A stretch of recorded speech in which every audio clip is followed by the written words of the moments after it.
Thank you for existing. Don't come to me. That was the message my father sent on Christmas Eve. No explanation, just 6 dry words, like a final seal of rejection. I was sitting on my bedroom floor, legs crossed, staring at the screen as if maybe time would soften the message, make it less cruel. Everyone else was there, my parents, my sister, celebrating like a happy, complete family. And I was once again the outsider. I'd been out for a year and a half, covering rent, food, bills. My sister Esther had lost her job, or so she said, and while she was getting her life together, I paid every expense in silence, without complaining. Because that's what family does, right?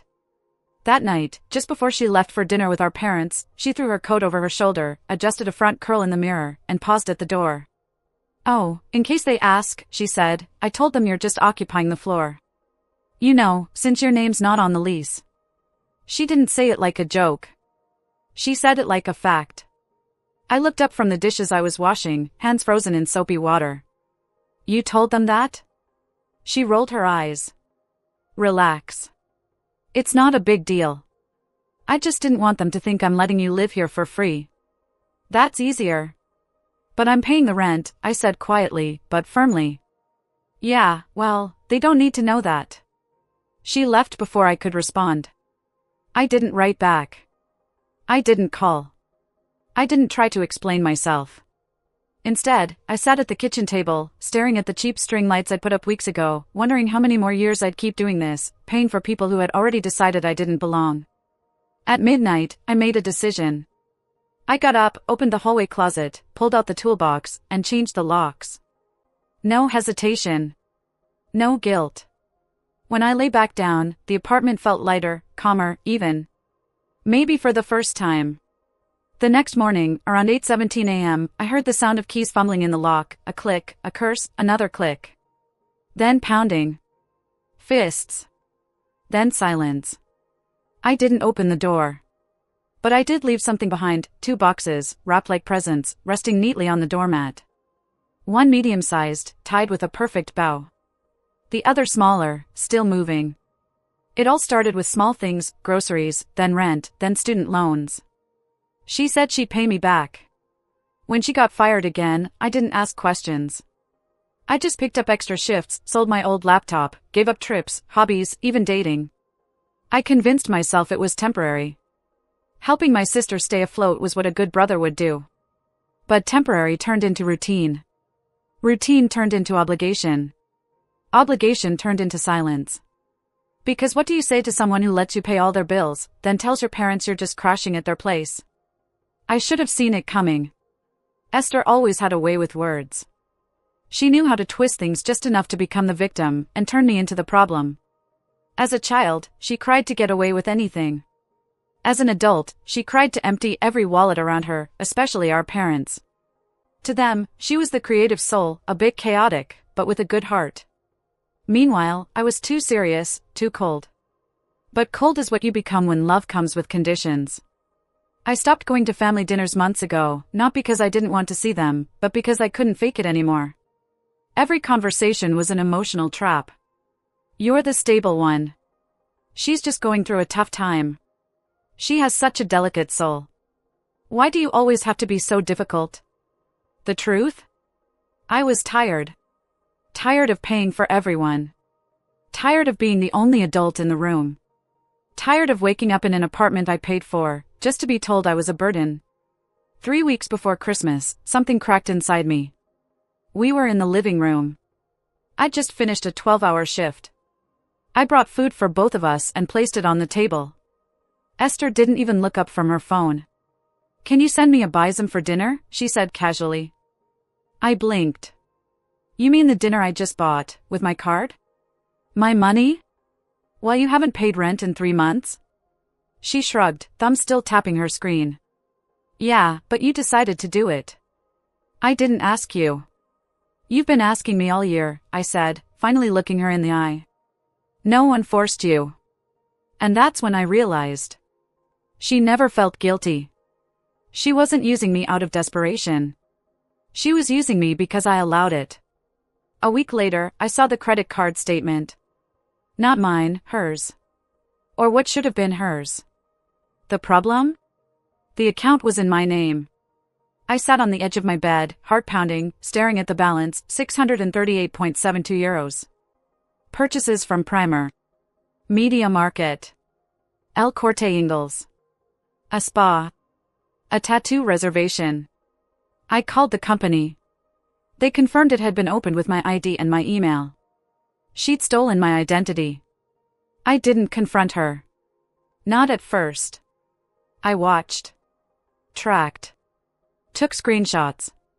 I saw her walk through the apartment in new boots and an Apple Watch, laughing on FaceTime with her friends. Calling me my idiot brother, as if I wasn't just a few feet away. I half planned to wait until New Year's. Maybe even February. Let it all build up. But then Christmas came. And my father's message. Thank you for existing. Don't come. That night, Esther sipped wine and smirked. I mean, you can't expect to be seen as family if you act like a tenant. You don't belong. So I changed the locks. And left her the gifts I'd originally bought for her, because I'm not cruel. And added a third box. Inside, a copy of the credit card statement, her name written in red marker, and a USB stick with audio recordings, clips of her bragging to her friends. In one, she laughed and said, honestly, he deserves it. He's like a bank with no fees. Why wouldn't I take advantage? The box shook slightly, because my phone was inside, set to vibrate, with a scheduled alarm. I wanted her to feel what I had felt for a year. Confusion. Instability. Tension. I was in the kitchen reheating leftovers when the banging began. They weren't knocks, they were fists, pounding like someone trying to break the door down. What surprised me wasn't that she came back. It was how calm I felt. I opened the door slowly. There she stood, hair a mess, eyeliner smudged, rage written across her face. What is this? She screamed, lifting the silver box that still buzzed like a bomb. I tilted my head. A Christmas gift. She opened it. Stared at the contents, printouts of messages where she called me a parasite, a paycheck with legs. A flash drive labeled, for Dad, play this if you still have a spine. A sticky note, folded neatly, that said, your contract has ended. Emotionally, and in every way. She turned to me, eyes wide. You don't have a heart. I didn't reply. I was just tired. At that moment, my phone rang. I answered on speaker. Son, what's going on? Your sister told us what you did. That was cruel. What happened to family? I laughed. You mean the family that told me not to come for Christmas? That wasn't about you, he snapped. You've been cold. You isolate. You told me not to come, I interrupted. And guess what? I listened. Esther grabbed the phone from Dad's hands. He's crazy. He changed the locks. He's harassing me. Oh please, I said, taking the phone back. Why don't you tell them what's really in that box? There was silence. And then, I continued with a firm voice. Dad, do you know who has been using my name to open credit accounts? Do you know who has a debt of $638.72 under my identity? Silence. Then Raphael spoke, that's true. Esther didn't shout, it is inventing, just wants to call the attention. So why does Kaisa Madrid have its email linked to mine? Why does she have my number, my ID? I said, why are there receipts of stores where she buys in my name? There was no response, and I just continued walking to the shelf and taking out a little black speaker. This, I pressed play. His voice filled the room, clear as water. It's so easy to manipulate her. She always feels guilty. I could burn the apartment, and she would still pay my mobile bill. His face lost all its color. That is taken out of context, he said. I really arched an eyebrow. And in what context is that said? Raphael deserves to suffer? He remained silent. She also. The whole world stayed still. And then came a soft knock. Unexpectedly, I opened the door. It was Veronica, and behind her, Tomas, Esther's ex-boyfriend. Esther, Tomas started, I need to talk to you, he said, with both of their voices trembling, but not from fear, from rage. I just found out, he said, looking at me directly, that someone has also been using my name. 2 online orders last month, a hotel booked. Today, they called me in my name to claim payment. He turned to Esther. It was you. She opened her mouth, then closed it. Reopened. Why would I do that? Tomas looked down at the box on the table, the pendrive, the printed catches, the speaker still glowing red. I think you should go, he said. Now. What did she do? Did she jump? Did she stay? Here, said Tomas, entering. My nerves tensed. Here how? I asked. Here, he said, looking at me, if you let me stay a few days. I think both of us have been victims of the same person, and maybe it's time to stop playing her game. Esther blinked, as if someone had slapped her. Are you taking her side? I'm sick of taking the side of liars. She stood still, for the first time in her life, without a script, without tears, pretended emotions, with no one left to manipulate. Only silence. Don't worry, I said, throwing her coat from the chair, your things are in the hallway, right next to the trash. Can you guess which is which? She left, without a scene, without threats, just the sound of her footsteps walking away through the hallway, and the elevator closing. The morning after Esther left, the silence in my apartment no longer felt empty, it felt deserved. I was standing in the kitchen with a cup of reheated coffee in hand, watching the steam rise in lazy spirals. I was hoping to feel guilty, maybe regret. But there was nothing. Not a knot in the chest, no doubts, just peace. Tomas was still sleeping on the couch, snoring gently under a blanket that I threw to him the night before. He didn't say much after Esther left. He just nodded, murmured finally, and fell asleep. But when he woke up, he opened the laptop on the table and raised an eyebrow. Already working? I'm getting my money, I replied. He sat up, rubbing his face. What are you going to do? Denounce, more than that. I turned the screen toward him. This is going to be official. Step 1, the complaint. I had already started collecting evidence the same night that Esther left. I had folders, physical folders, full of documentation, bank statement screenshots, login records by IP, account histories, and receipts for every purchase made in my name. I filed a formal complaint for identity theft with the National Police and opened files with all the financial institutions involved. Caixa Madrid was the first to respond. They blocked the account and opened a full fraud investigation. On Friday, my cell phone vibrated with an email confirmation, full refund approved, €638.72. I leaned back in my chair, exhaling for the first time in days. But it wasn't over. 18 months of paying for 2 people, rent €950 per month, utilities €180, half a supermarket €400, her emergencies ranging from €100 to €500, sometimes more. I scrolled and scrolled through the spreadsheet. When I reached the end, my stomach turned, €17,892. Not counting emotional damage. Not counting the weeks I skipped meals or worked double shifts just to keep us afloat. I saved the screenshots, backed them up on a pendrive, and called a lawyer. Step 3, the lawsuit. I'm not here just because she used my credit card, I told the lawyer, I want compensation. She lived off me for more than a year. My parents let her. She was a grown woman, discerning, wore expensive shoes, smiled like she had already won. Do you have proof? He asked. I slid the flash drive across the table. He connected it, clicked, scanned. His eyes widened. You documented everything, every euro. And your parents put you as co-signer on utilities contracts without your consent? I nodded. I found the documents. He whistled softly. This isn't just identity theft, this is long-term financial exploitation. We have a case. He leaned back. We have a very public case. Step 4, the explosion. 3 weeks later, on a rainy Wednesday afternoon, 3 registered letters arrived at my parents' house, one for Esther, one for Veronica, one for Rafael, all from the law firm Serrano and Nieto. 20 minutes later, my phone rang. Caller ID, Mom. I answered. What are you doing? She blurted. Good morning to you too, I replied. Suing, after everything we've done for you? What you have done to me, I corrected. Don't twist it. We're your family. You were also the co-owners on 2 utility bills and added me to a 3rd without permission. That's fraud. It was just paperwork. It was theft. You're exaggerating everything. You told me not to come for Christmas.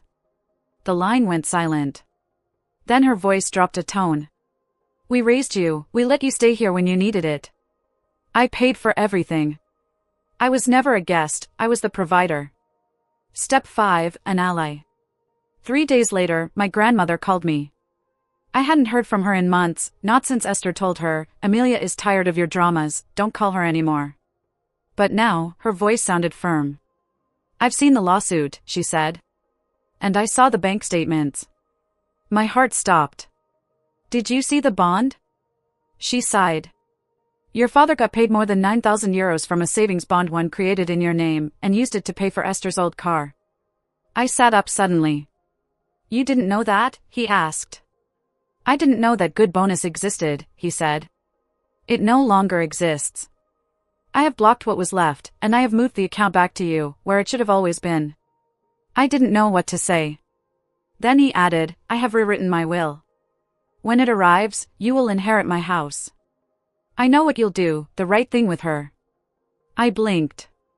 Emily, why? I asked. Because, she said, you're the only one who ever asked for nothing, and the only one who kept the receipts. The courtroom was tense as Esther entered, dressed in basics, as if she were auditioning. Veronica was wearing black, and Raphael didn't even look me in the eyes. My lawyer laid it all out, page after page, bank statements, audio recordings, text messages, bank fraud, misuse of powers, false accounts, violations, savings bonds. Esther tried to cry. Veronica alleged with premature fusion. Raphael just seemed exhausted, but the judge wasn't tired. Is it true that you registered your son's name in financial documents without your consent? Asked my mother. I mean, it was family, lady. Yes or no? Silence. Yes. The verdict finally whispered, 13,000 euros. Compensation, cancellation of all debts, fraudulent legal costs covered, and a formal warning on their background. The scene post-credits. 2 weeks later, I received a handwritten letter with no return address. I recognized Esther's handwriting instantly. Happy now? It read. You already made your point. Inside, folded in half, there was a photo of her and me, children sitting under a Christmas tree. I looked at our faces, how she clung to me as if I were the only thing keeping her in balance. I grabbed a pen and, on the back, wrote a single line, you released first, then I burned the photo. It's curious how silence sounds when you've earned it. 3 months after the court ruling, I hadn't received a word from my parents, no messages, no calls, not even a birthday card. And you know what? It was better that way. I had to justify myself no longer.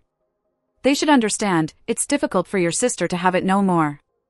You are the stable one. I continued on the same floor, but for the first time, it felt truly mine. A kind of place where you open the fridge and everything inside is yours, not someone else's. No one called to check on you, no one looked over your shoulder, where the air was still, not loaded with tension. The same sofa, the same view from the window, but the silence, the peace, it was completely new. Unknown. Powerful.